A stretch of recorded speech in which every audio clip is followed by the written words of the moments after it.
Olá, eu sou Viviane Cesarino e este é o Memórias do Poder Legislativo.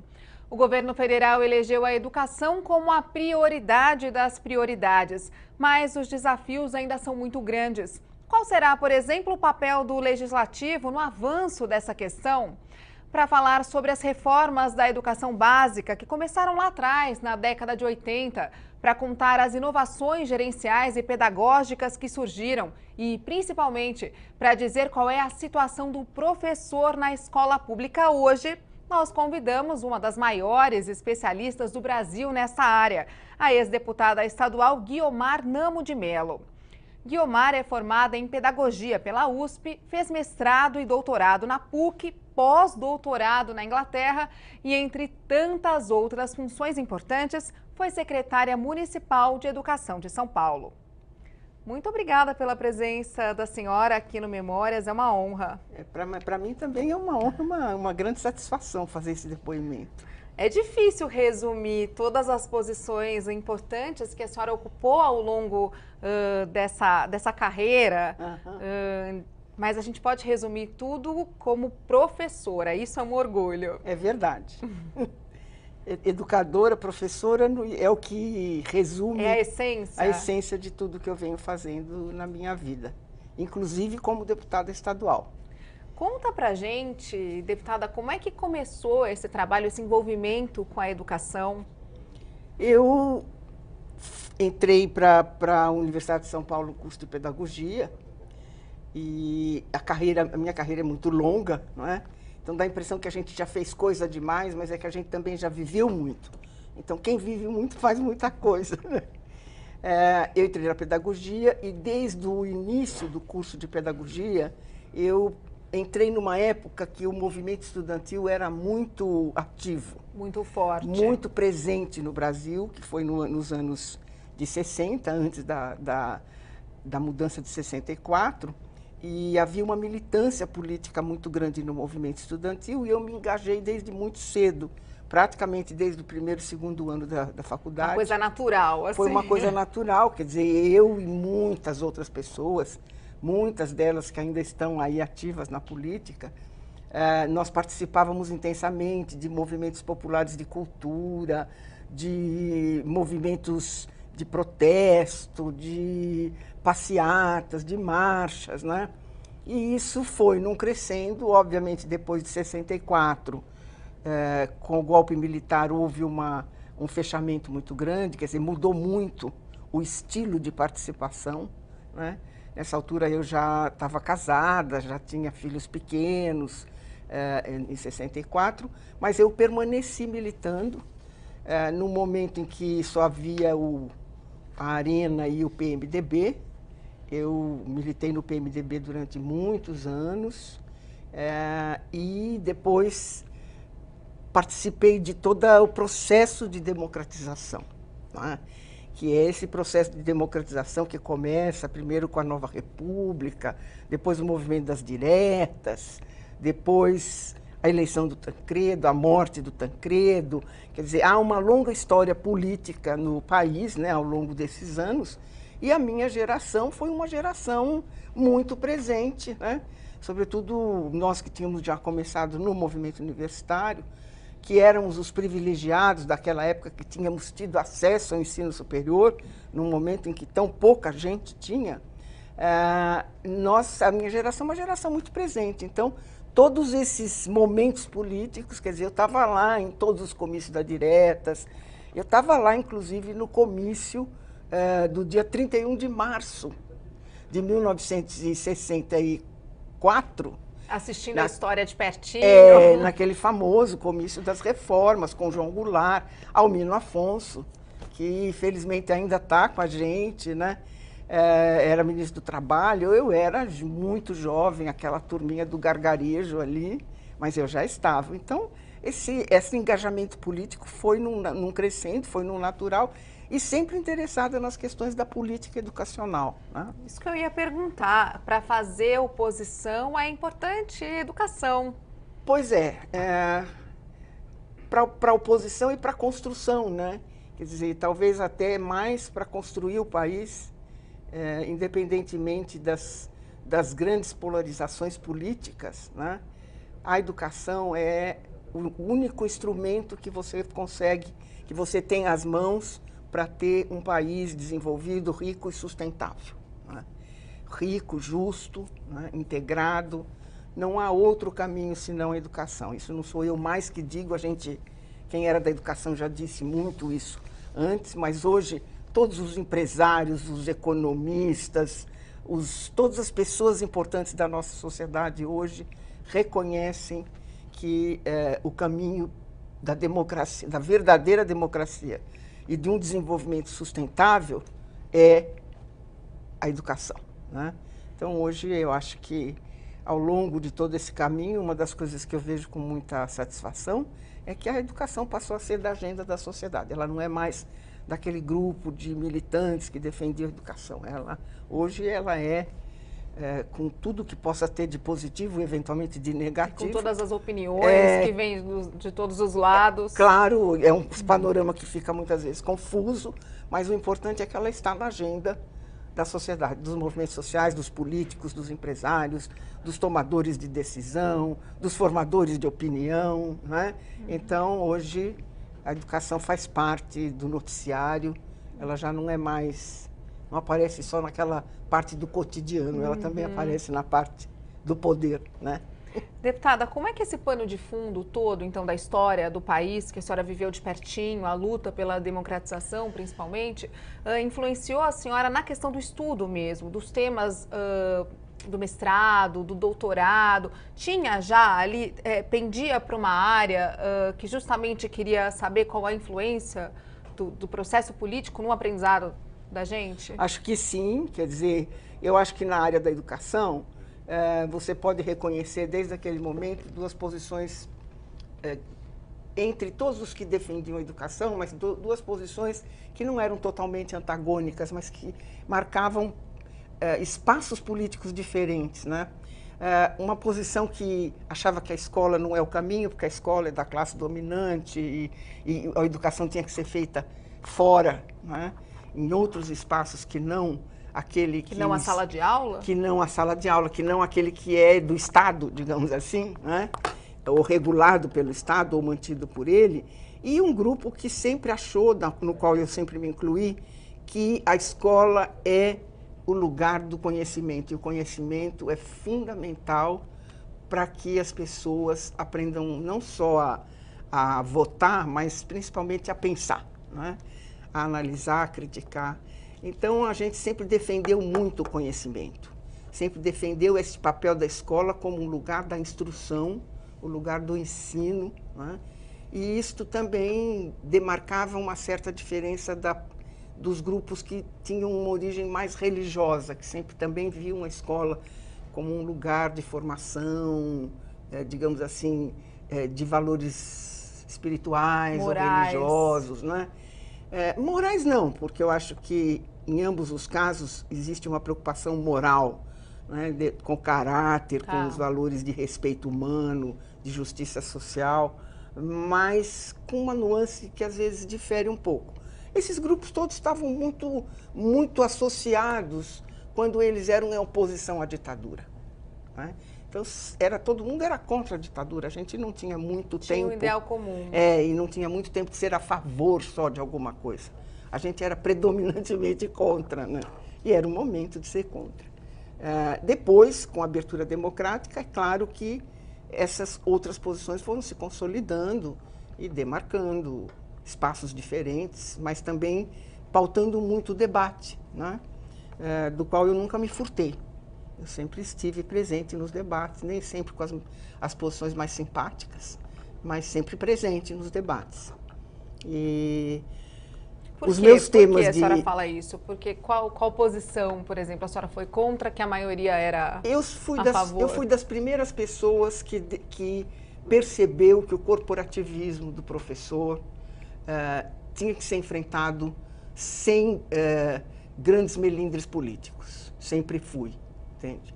E isso, em alguns momentos, foi até bastante traumático, né? Na minha carreira.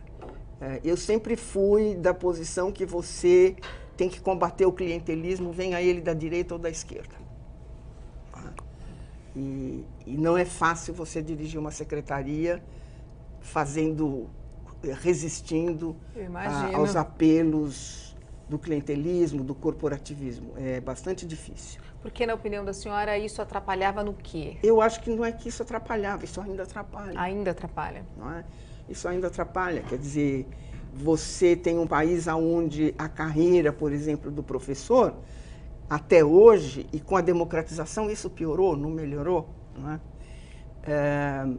Até hoje a carreira do professor é muito mais baseada no tempo de serviço, no certificado dos cursos que ele vai fazendo por aí, do que no mérito. Principalmente no mérito em termos de quantos alunos dele aprendem. Resultado também. Resultado. Quer dizer, é um tema polêmico, não só aqui no Brasil, no mundo inteiro, né, nos Estados Unidos também, mas aos poucos vão se buscando formas, encontrando, identificando, inclusive, porque tem uma questão bastante técnica e de métrica, de que não vale a pena... De se medir isso. Que obviamente não é num momento como esse que a gente pode ficar detalhando, mas vai se encontrando maneiras de avaliar o quanto o aluno aprendeu, fazendo justiça ao professor, porque não se trata simplesmente de fazer injustiça, de perseguir, mas se trata de você identificar onde estão os bons professores, até para você melhorar os que não são. Não é? Porque hoje no Brasil a gente tem cursos de formação de professores, onde os professores aprendem muita teoria, eles aprendem pensamentos sofisticados, como, por exemplo, Bakhtin, ou Foucault, ou Freud, não é? E não aprendem a ser o operário da sala de aula que ele é. A passar isso para o aluno? Não isto, porque isto ou ele não passa para o aluno. Ou passar os conhecimentos que tem que ser passados? A ensinar a ler e escrever, a ensinar matemática, história, geografia, ciências, certo? E ensinar não apenas no sentido do aluno decorar ou do aluno de transmitir querer conhecimento, de ano, mas ensinar de uma maneira que faça o aluno pensar, que faça o aluno participar do processo de conhecimento, né? Ser professor não é uma coisa trivial. Antigamente, muito antigamente, até antes de mim, quando pouquíssimas pessoas iam para a escola, você tinha uma escola tão seletiva que, em geral, a professora era muito parecida com os alunos. Eles vinham todos da mesma extração social, eles falavam mesmo, eles vinham do mesmo universo cultural e vocabular, né? Hoje, você tem uma população muito heterogênea na escola. E ensinar alunos muito heterogêneos é uma tarefa muito difícil. Ainda mais difícil. Muito difícil. Não é qualquer aprendizado que prepara você. Você precisa realmente... Hoje se fala muito, por exemplo, do professor ter uma aprendizagem, ter uma formação similar à do médico, onde ele faça uma residência escolar e que ele tenha, na prática, como existe o médico mais experiente que supervisiona o residente, um professor mais experiente que está ali ensinando para ele, no dia a dia, o que é que ele tem que fazer. Quer dizer, uma prática que, de fato, ele sinta que ele sai da escola mais seguro, sabe? Então, isso tudo fez com que eu me interessasse muito pelas questões de política da educação, carreira, currículo, que são essas grandes políticas que fazem, digamos assim, elas dão um cenário maior da sala de aula. E formação de professores. Eu me lembro que, quando eu estava no último ano de pedagogia, eu tinha um grande professor de genética, pelo qual eu tinha uma enorme admiração, mas genética definitivamente não era a coisa que me interessava. E ele, uma vez, brincou comigo e falou assim, bom, a senhora, pelo jeito, pode ser que cruze boi com boi, né? Mas a senhora se interessa muito por outras coisas. Então, a senhora me diga pelo que a senhora se interessa, que a gente vai fazer a senhora passar de ano na genética. Foi muito engraçado isso. Tá certo. Deputada, eu vou chamar então um intervalo. Vamos falar no próximo bloco como é que foi o envolvimento então com essa questão de poder, sim, ajudar no desenvolvimento de uma política pública, né? Como é que foi passar da área acadêmica e não só da vivência como espectadora, né, dos fatos históricos, mas para ativa, assim. Pois não. Daqui a pouquinho então a gente volta com mais memórias. Não sai daí. Até já.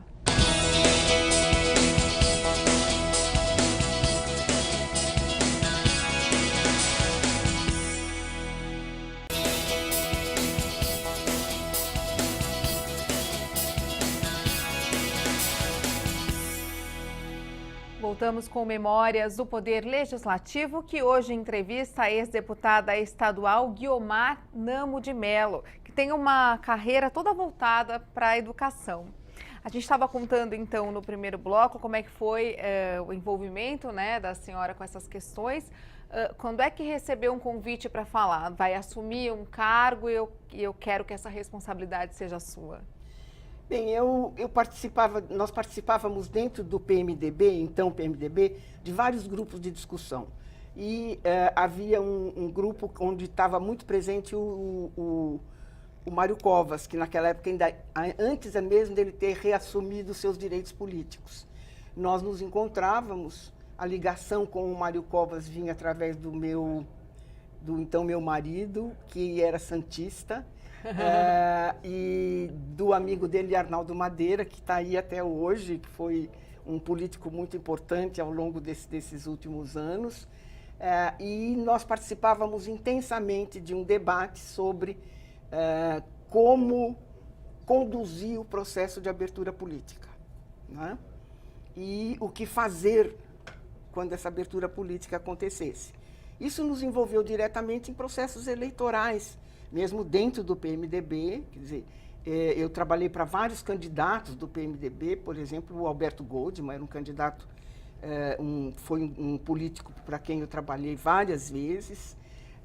Naquela época tinha um outro político, Antônio Resch, que também, e vários outros políticos conhecidos do Mário, etc. O Mário assumiu os direitos políticos, ele se tornou o líder desse grupo, né? Naturalmente. E aí ocorreu a eleição estadual, a primeira eleição direta estadual, e onde eu coordenei a discussão do programa de educação do Franco Montoro. E o Franco Montoro se elegeu, e logo em seguida teve aquele movimento para as diretas nas capitais dos estados. Não sei se você está se localizando. E em São Paulo, o Montoro tinha, o Congresso tinha tentado passar uma emenda para aprovar a eleição direta nas capitais, que não passou. Não foi. O Montoro demorou, então, para nomear o prefeito, porque o Montoro era contra as eleições diretas, mas no momento que não passou a emenda, o Montoro tinha que nomear o prefeito de São Paulo. Até então tinha ficado o Altino, que era o presidente da Câmara Municipal, tinha ficado na prefeitura. E eu fui convidada, o Mário Covas me indicou para ser a secretária de Educação. Secretária municipal. Municipal. E eu fiquei, então, ainda na gestão do Altino, e depois, quando o Montoro teve que indicar o prefeito, ele indicou o Mário Covas, que tinha ido primeiro para a Secretaria dos Transportes, e depois ele foi para a Prefeitura de São Paulo. E lá eu fiquei com ele até o fim. A senhora assumiu em 82, por aí, vê se eu estou perdida no tempo, 82. Foi, 82. Eu fiquei até a eleição direta, que aí ocorreu a eleição direta, 85, que foi quando o Fernando Henrique foi candidato. E o Jânio Quadros, que foi uma derrota assim, nesse intervalo. Não, foi... Já estou com dificuldade de me lembrar, mas enfim, teve uma derrota para o Jânio Quadros, que foi uma derrota terrível, né? E depois teve um movimento para fundar o PSDB. Ah, mas aí foi lá na frente, 88. já 88. Não, vamos ficar um pouquinho mais para trás para eu conseguir me localizar. E eu fiquei, então, de 80 até 85 na Secretaria Municipal da Educação. Municipal de Educação. Isso, agora eu quero saber dessa experiência. Aí eu estava num lugar certo e numa hora certa, quer dizer, naturalmente eu seria uma candidata ligada à educação para ser deputada estadual, pelo PMDB ainda. Então eu entrei, eu me candidatei e me elegi. Vamos só falar um pouquinho dessa experiência, deputada, antes da gente chegar aqui no Legislativo, dessa experiência no Executivo como secretária, que é uma experiência que eu acho interessante a gente contar. Pelo que eu pesquisei, pelo que eu li da atuação da senhora, a senhora tinha propostas muito inovadoras para aquela época e para uma gestão municipal, como mecanismo de incentivo para os professores. Foi uma das primeiras tentativas. O que era mecanismo de incentivo? Não, basicamente a gente tentou mudar a carreira do professor, não era o incentivo direito como a gente atualmente já sabe bem como ele deveria ser, mas nós tentamos mudar a carreira de modo que o professor pudesse chegar com o mesmo salário do diretor sem sair da sala de aula. Porque havia vários estados e municípios, sempre há este problema do professor só poder melhorar salarialmente se ele sai da sala de aula. Se ele vira diretor, por exemplo? Se ele vira diretor ou supervisor. E a nossa ideia era de mantê-lo, não é? Então, essa foi uma tentativa. A outra tentativa foi de dar um incentivo para quem não faltasse. Porque falta de professor é um dos grandes problemas que existem nas escolas públicas. Para o aprendizado é um problema muito grande. Muito sério. E várias coisas que nós começamos a fazer nesse momento, ainda sob a ditadura, eram propostas que depois elas foram sendo polidas, elas foram sendo retomadas e elas influenciaram, até o momento da LDB, elas influenciaram, como, por exemplo, a gestão democrática, que seria a participação dos pais na eleição do diretor. Que a gente não quis fazer uma eleição direta de diretor, porque nós éramos contrários, sempre fomos, mas a gente fez um processo colegiado de ter um conselho na escola e do conselho indicar 3 nomes a partir das propostas que esses nomes apresentassem, e aí a secretaria nomeava um dos 3. Isso era uma inovação muito grande. Isso, por exemplo, não existe até hoje no Estado. Como é que é feito? Na rede estadual, por concurso, ainda é por concurso.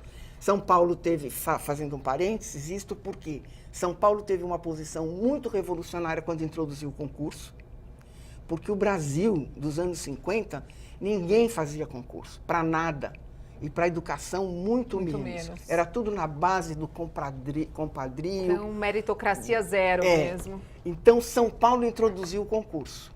E isto foi uma inovação muito grande e politicamente muito democrática. Mas depois o país mudou.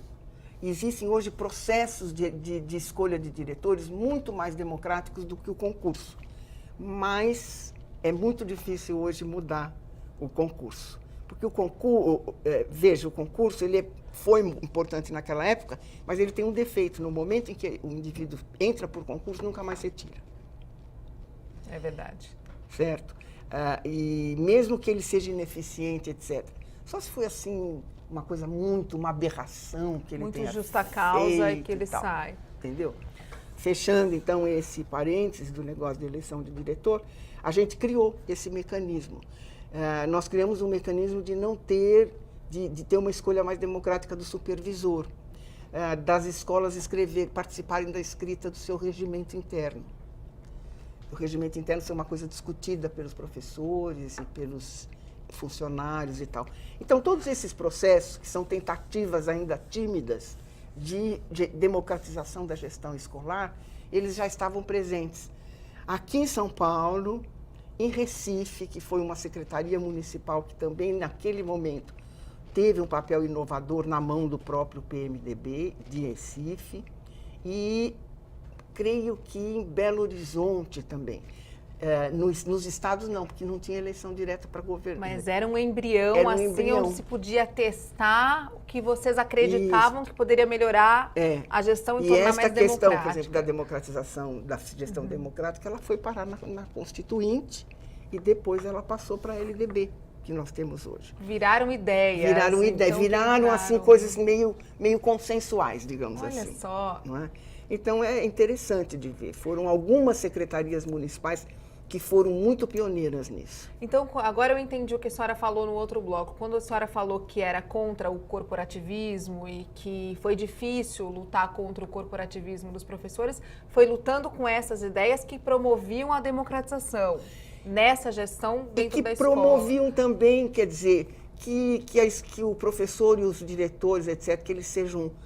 Existe uma palavra em português que infelizmente não existe, em inglês que infelizmente não existe em português, que é accountables. Quer dizer, que eles prestem contas daquilo que... Quer dizer, eles são pessoas que têm que prestar conta para a sociedade, para os pais dos alunos, para a gestão superior da secretaria, eles têm que prestar contas. Eles não podem... Como agente público tem que prestar. Eles não podem se aproveitar de mecanismos, por exemplo, para dar 12, 15 faltas por ano, como se dá, entende? Agora eu entendi o que a senhora estava explicando antes. Onde estava esse corporativismo, então? E como isso prejudicava o aprendizado do aluno, que é o principal interessado ali. Essa questão das férias, o José Serra, quando foi governador agora, comprou novamente essa briga com o negócio das faltas dos professores. É sério, o problema de falta de professor é sério. Você está acostumado a aprender com um, depois vem um substituto, quebra aquela... E esse corporativismo, tem muita coisa, não dá nem tempo da gente estar explicando, mas, por exemplo, por que o currículo ficou tão picado como ele é? Nós temos um currículo picotado, né? Porque cada um quer a aula da sua disciplina, entende? Quer dizer, eu, por exemplo, um exemplo disso, que talvez esclareça melhor. Eu assumi a secretaria e vi que antigamente havia, assim, alguns anos antes, tinha 6 aulas por semana de matemática, e depois disseram que tiraram 3 aulas de matemática para colocar 3 aulas de educação artística e 3 aulas de matemática. Eu falei, mas gente, por que educação artística? Não, porque começou com desenho geométrico. Então, houve uma turma de professores que pressionou dizendo que tinha que ter aula de desenho geométrico, não apenas de matemática. Então, que não era desenho geométrico dentro da matemática, era desenho geométrico, aula específica. Aí, as faculdades criaram licenciatura, quer dizer, dentro da licenciatura de desenho geométrico, de educação artística, criaram a habilitação de desenho geométrico. Aí fica um grupo que se forma em desenho geométrico e que começa a pressionar para diminuir a aula de matemática. E no fundo... E assim vai. Quer dizer, os meninos perderam 3 aulas de matemática. A verdade é, perderam 3 aulas de matemática. Importantíssimas. Muito mais importantes. Quando a gente diz isso, o pessoal, por exemplo, na área de artes fica ofendido, magoado. Não é que é mais importante que artes, de jeito nenhum. É que nós temos, infelizmente, uma escola que funciona pouco. Ela é curta. Na minha época, ela era mais curta ainda. Quer dizer, nós fizemos das tripas do coração para acabar com o quinto período quinto turno de funcionamento, porque não tinha escola. São Paulo tem um problema sério de terreno, seríssimo. Não tem aonde construir. Os lugares que precisa, não tem terreno. Ou é manancial, ou está ocupado, ou é loteamento. Entende isso, pessoal? Ou não pode usar. Não, é uma irresponsabilidade, faz loteamento, não reserva lugar para escola nem para posto de saúde. Quer dizer, há todo é um emaranhado, quer dizer, esta política pública... Ela um nó, quase um nó. Ela é exatamente fascinante, porque se você não tem esta visão de conjunto, você tem dificuldade de estabelecer prioridades. E como é que foi, assim, a reação dos professores nessa hora? Porque a visão que a gente tem, eu imagino que nessa época não devia ser tão diferente, que a gente está falando do comecinho da década de 80, é de um professor cansado e mal remunerado, e de repente, por conta disso, na hora de passar para o aluno, isso não dá tão certo na hora dele aprender. Mas quando chega uma coisa que pode melhorar a remuneração, a condição dele de trabalho, aí também entra a dificuldade, então não dá para entender direito. Porque é um círculo vicioso, você entende? Quer dizer, a profissão de professor, vamos partir do seguinte, a profissão de professor nunca teve prestígio no Brasil. É que nós somos suficientemente cínicos, quando eu digo nós, sociedade brasileira, para fazer o discurso da valorização do professor. Você já ouviu algum discurso de valorização do engenheiro? Nunca. Do médico? Nem do médico. Por que tem que ter uma profissão? Porque existe uma profissão que a primeira coisa que todo mundo fala dela é da valorização, porque provavelmente ela é desvalorizada, certo? Existe uma pesquisa mundial que aplica um índice sobre prestígio da profissão de professor no mundo. A última foi feita em 36 países. O país onde o professor tem mais prestígio é a China. Depois, alguns países asiáticos. Isso não tem dúvida. A China, desde a época das dinastias, o único que não ajoelhava no chão e abaixava a cabeça para o imperador era o professor. Então, é uma questão de cultura.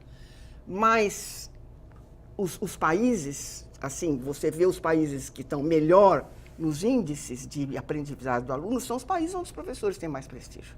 O país que tem menos prestígio são dois. Quais? Brasil e Israel. Então, nós falamos tanto da valorização do professor, porque, no fundo, a gente tem a consciência pesada, sabe? Culpa mesmo. É uma questão de culpa, é um inconsciente coletivo culpado, né? É porque valorização não é só remuneração. Não, valorização é condição de trabalho, é respeito, não é? É você ter um currículo que permita ao professor não ficar pulando de escola em escola durante a semana.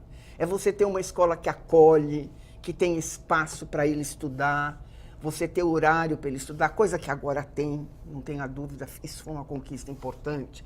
Aí você consegue uma conquista, por exemplo, de ter horário para o professor estudar. Aí você descobre, quando você vai lá na escola, que esse horário está sendo mal usado. Entende? Então, essa coisa vai, quer dizer, porque ele é mal remunerado, ele acha que ele pode faltar. E isso é um... Porque ele já se sente desvalorizado, porque desvalorizado. Ninguém valoriza, ele também acha que também então, não assim, precisa fazer é importante por onde, valorizar, mas tem que fazer concretamente, parar de falar de valorizar e valorizar naquilo que é importante. Né? Salário, óbvio, né? Mas um salário que tenha condições de você saber quanto você está pagando pelo quê, como tudo neste mundo. Se você vai num médico, você pergunta qual é o preço da consulta e o que ele vai te dar em troca, tá certo? É um pouco isso que nós temos que fazer. Ter uma carreira de mérito, poder diferenciar professores que são melhores de professores que não são tão bons, para ter um programa de recuperação dos que não são bons, né? Enfim, essa é a política pública, é essa dificuldade. Quer dizer, se nós hoje tivéssemos nós estamos hoje no Brasil discutindo a Base Nacional Comum do Currículo, né? Que não é um currículo, é um conjunto de saberes, de conhecimentos que o aluno tem que ter, de competências e habilidades que ele tem que ter. Não necessariamente sobre qual conteúdo que a escola vai usar, nem qual o método. Isso é currículo. A Base Nacional não é currículo, é anterior ao currículo. É difícil de explicar isso, mas eu tenho a impressão que com um pouco de esforço as pessoas entendem, né? Existe alguma coisa anterior ao currículo que é o que o Brasil acha que todo brasileiro tem que aprender. É um pouco isto, certo? Se nós pudéssemos ter um currículo enxuto a partir desta Base Nacional Comum, nós poderíamos ter menos professores na escola. E menos professores que poderiam ficar mais tempo naquela escola. E não um professor que trabalha nesta escola, nesta escola e nesta escola. E não, a terceira já está morto, de e ele não se fixa em nenhuma. É uma coisa, assim, melancólica. Você entra numa escola, você entra aqui na redação, eu entrei aí agora, passei, tem o lugar das pessoas. As pessoas, sei lá, botam um bichinho em cima do computador. Pode guardar a bolsa, não é? Deixar no seu põe uma fotografia do filho. A escola não existe isso, ninguém fica lá. Ela é uma passagem, sabe? Parece que ela é um eterno, ela é um corredor de passagem. E aí, ela cadê não é o vínculo? Sabe? E se ele não faz o vínculo com a escola, ele não faz o vínculo com o aluno. E o vínculo emocional é fundamental para o aluno aprender. Não que ele deva fingir de mãe, porque o professor não é mãe nem tia. Mas o vínculo emocional, esse que você, sabe, fica quando o seu olho brilha porque o aluno aprendeu, e quando o aluno olha para o professor e fala que bom ter um professor assim. Esse é o vínculo. Tá certo. Deputada, vou precisar chamar mais um intervalo. Pois e no não. próximo bloco, que é o último, a gente tem que falar um pouquinho da experiência da senhora aqui no Legislativo. Pois Vamos? não, vamos. Daqui a pouquinho a gente volta com mais memórias. Não sai daí. Até já.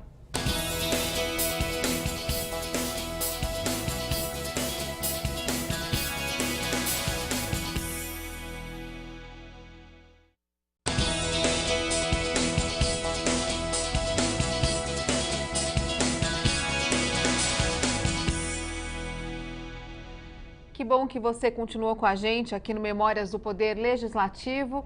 A gente também continua conversando e entrevistando Guiomar Namo de Mello, uma professora, antes de tudo, ex-secretária municipal da Educação, ex-deputada estadual, tem uma história enorme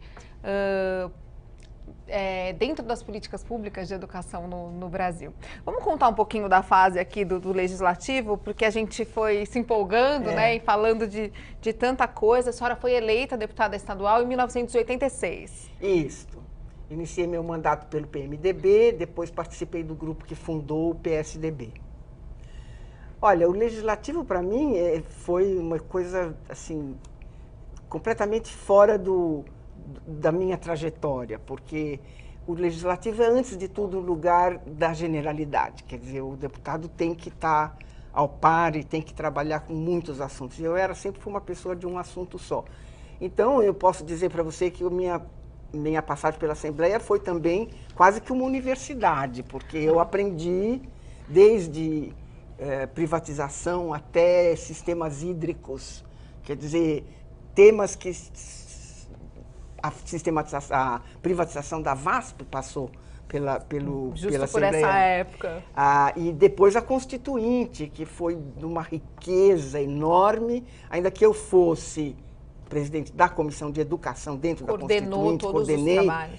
Mas a gente participava das discussões das outras coisas. Então, eu acho que foi até muito bom, porque ampliou digamos assim, o meu repertório mais geral com assuntos que eu nunca teria oportunidade de conhecer. Por outro lado, é uma experiência muito difícil, pelo menos para mim, ela foi quase traumática, de conviver com uma diferença, de debater com pessoas muito diferentes, né? E, sobretudo, de se sentir um pouco,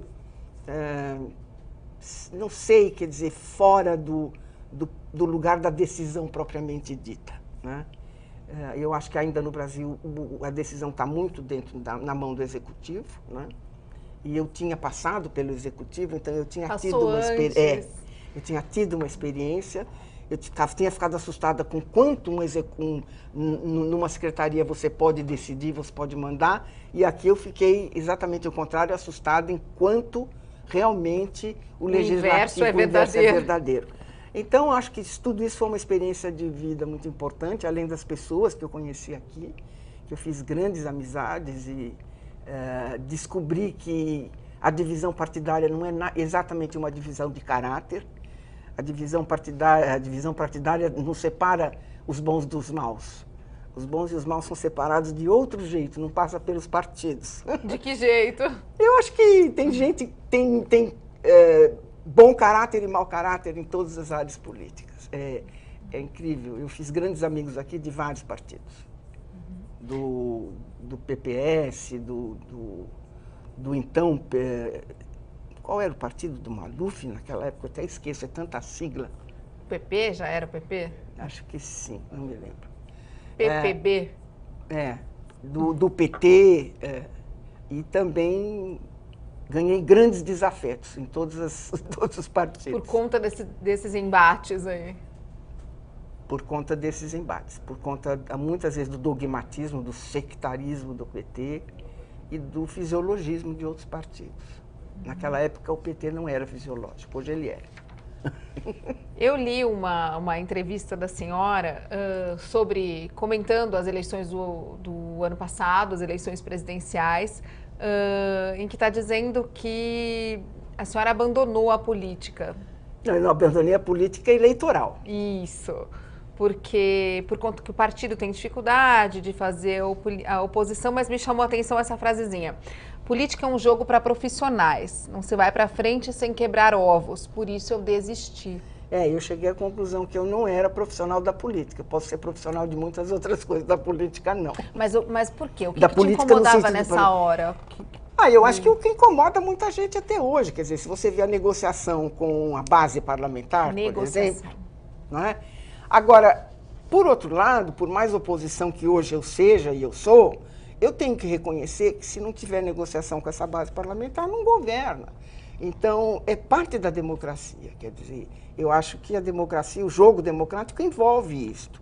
Até onde envolve e até onde vai o fisiologismo de vender dificuldade para comprar facilidade, eu acho que é uma circunstância histórica que vai determinando, entende? Mas eu nunca tive muito jogo de cintura para fazer isso. Por isso que eu achei que não era meu lugar no legislativo. Talvez fosse no executivo ou então contribuindo com política de educação em outras frentes. Mas saiu daqui mais decepcionada, mais feliz com o que aprendeu? Não, eu acho que eu saí feliz assim? com o que eu aprendi, saí realista, não é? E saí conhecendo melhor, me senti mais dona de mim ao me orientar na política. E foi possível deixar a contribuição para a Constituição? Eu acho que na Constituição eu deixei uma contribuição importante e que existe até hoje na própria Constituição do Estado. E eu também tive uma experiência no mesmo período, porque o Mário Covas foi o líder da Constituinte Federal. E na área de educação ele se consultava muito comigo, entende? Então lá na Constituinte Federal a gente já via algumas coisas que me abalaram muito e que eu fiquei com as minhas crenças assim, meio em suspenso, só muito mais tarde eu fui colocar mais ou menos tudo no lugar. Essa disputa entre o público e o privado na educação, por exemplo, estava muito presente na Constituinte de 46, mas ela tinha ainda um rescaldo na Constituição de 88, mas só que ela já estava um pouco deslocada historicamente, sabe assim? E eu sou muito sensível para esse tipo de coisa, eu não sabia exatamente o que era, mas eu senti que o embate público e privado era extemporâneo em 88. Ele era pertinente em 46, e quem conhece a história da educação sabe bem isto, como é que foi, e ele transita até 88, mas em 88 ele já estava, sabe? Os grupos católicos, por exemplo, em 88 já não atuaram como eles tinham atuado em 46. E eu estudei muito isso e olhei muito isso. Muito depois eu equacionei de outro jeito essa questão do público e privado, que infelizmente não dá para discutir aqui, porque eu acho que tem outras coisas mais importantes. Mas, enfim, foi muito rica a experiência de assessorar o Mário Covas na área de educação na Constituinte Federal. Então eu fazia uma ponte aqui, e isso para mim foi uma experiência muito importante. Eu cresci muito. Eu acho que eu cheguei no Banco Mundial como uma das poucas pessoas que tinham esse tipo de experiência, embora nem sempre pudesse usar muito lá. Eu não sei se eu ia pular muito tempo da carreira, ia dar um pulo muito grande, mas depois teve um convite do Fernando Henrique, quando presidente, para participar do Conselho, né? Depois que eu voltei dos Nacional de Estados Unidos. Educação. Foi depois. Depois. Eu fiquei 5 anos, quase 6 anos fora. Então, saindo daqui, foi os Estados Unidos. Isso. Foi para os Estados Unidos. E depois, quando eu voltei, eu assumi a direção da Fundação Vitor Tivita, e aí o Fernando me convidou para ir para o Conselho Nacional de Educação. Me nomeou para o Conselho, quer dizer, na verdade o Paulo Renato me indicou e o Fernando me nomeou. Que era o ministro da Educação. Para ir para o Conselho Estadual Nacional de Educação, aonde eu pude participar desse período deles, que eu considero que a partir de 95 foi o período de mudanças mais importantes da educação brasileira. Foi possível colocar em prática as políticas públicas que vocês idealizaram? Começar, e muito do que se começou, na verdade, se continuou bem ou mal, muitas vezes mal, mas a história da educação mudou ali. A história da educação mudou com o Fundef, a história da educação mudou com a avaliação, a história da educação mudou com a parte pedagógica, os parâmetros curriculares, as diretrizes curriculares. Infelizmente, não se completou esse ciclo. E o PT, na minha opinião, não teve visão histórica para avançar. Voltou para trás. Mas eu acho assim que se o Paulo Renato e o Fernando não tivessem feito nada na educação, tivessem criado o Fundef, eles já tinham marcado a história da educação.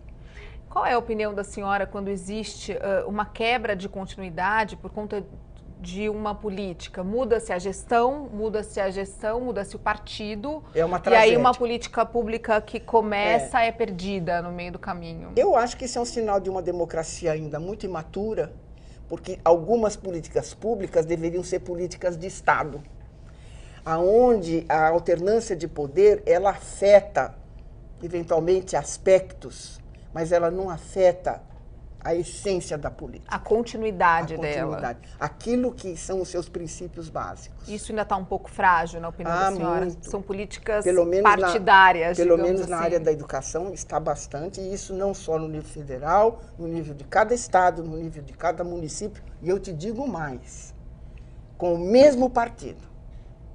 Muitas vezes, um secretário é diferente do outro, e muda as políticas. Então, isso realmente é muito nocivo, isso é péssimo para a educação.